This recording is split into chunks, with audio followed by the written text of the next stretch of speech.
Okay, as you can tell, I got the Mack here in the shop. Doing a little bit of work back here on, well, a little bit of everything. But right now, I'll kind of show you.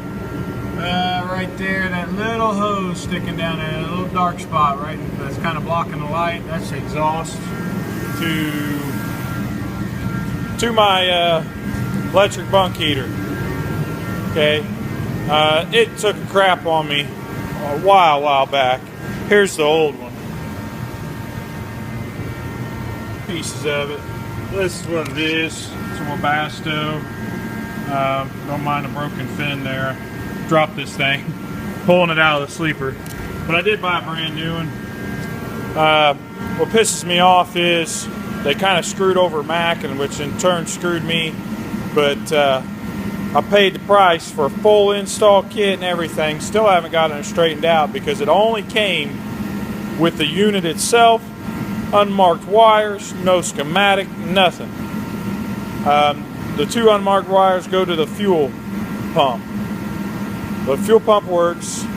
I test fired everything and found I had some other wiring issues with it, with the old unit, but mind you, I haven't used that in 2 winters because last winter I didn't use it. The winter before I started having trouble with it.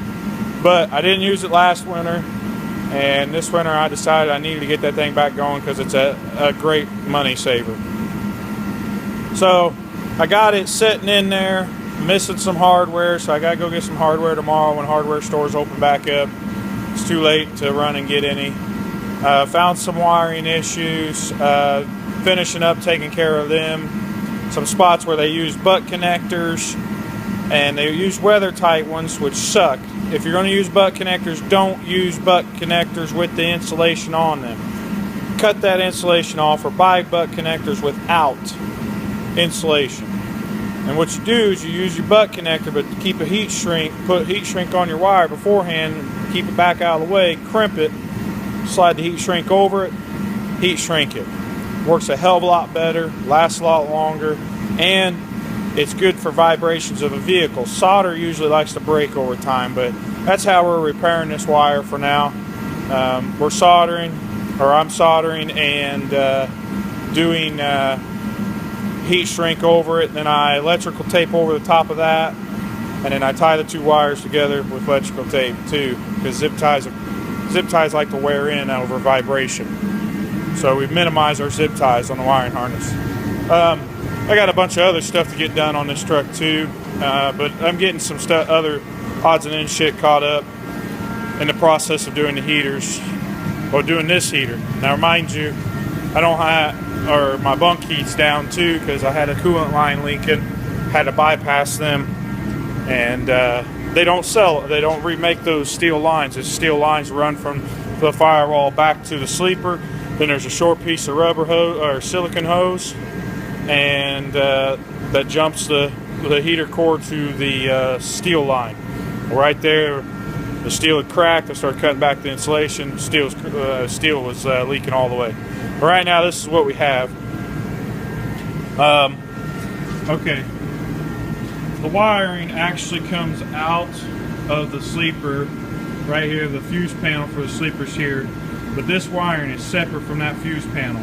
This wire, these 2 wires run down into the cab support rail, run the cab support rail, and then they come back out right behind this light, come up through the floorboard, and come out right here.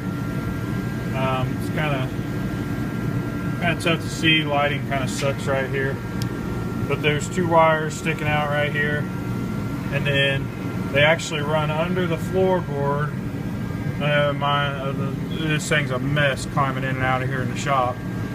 Then it'll run up. I got the console torn apart right now. It's kind of hard to see lighting section. You can kind of see it's out of angle. It's supposed to be perfectly square with that wood panel. But it'll run up and behind, and there's a fuse panel up top, on top of the dash, and that's where these wires tie into, which I ran into another issue there. Once I found all the problems with the connection in that wire, the hot wire, I found I had a problem at the fuse panel too.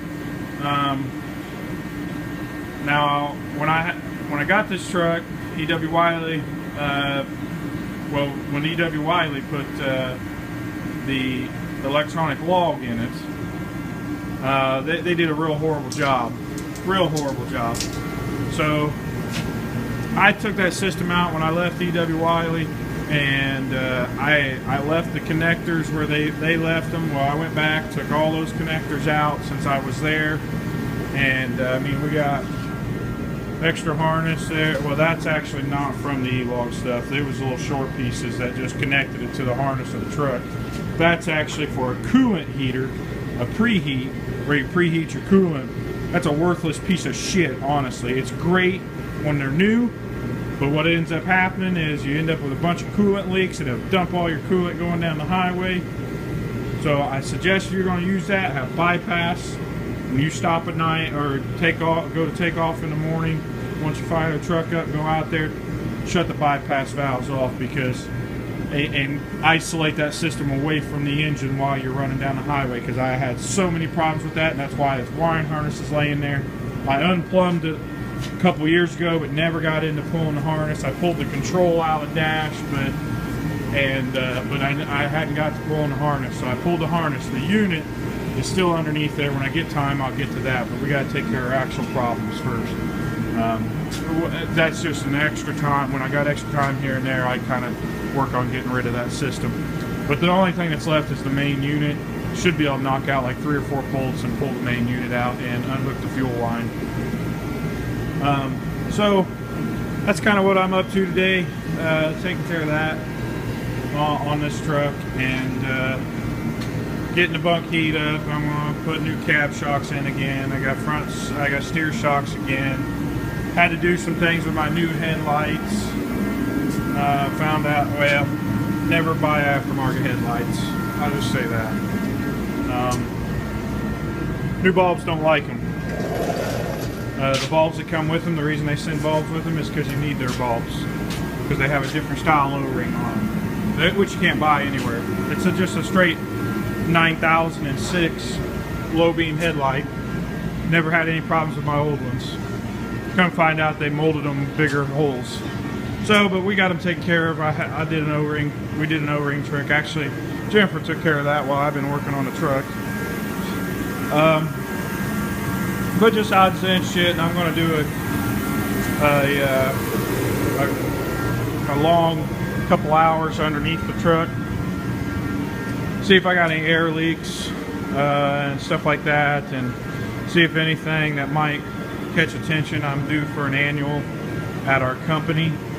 At the company I'm leased to, we have to do an annual at their shop every year, which basically it gets an annual inspection every 90 days. But they like to see it at least once a year. So I'll be going through things on it and checking for leaks of any kind and stuff like that. Really, it's been a pretty good truck, so got well over 1 million miles on it.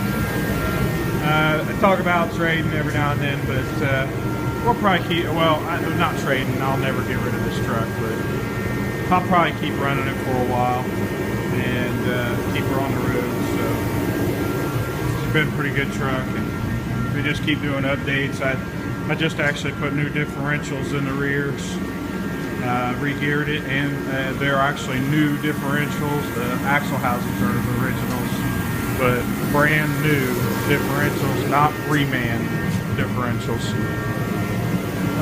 But that's what's on my slate tonight. So I just kind of taking a little breather, walk around. Just got done using the bathroom and stuff. So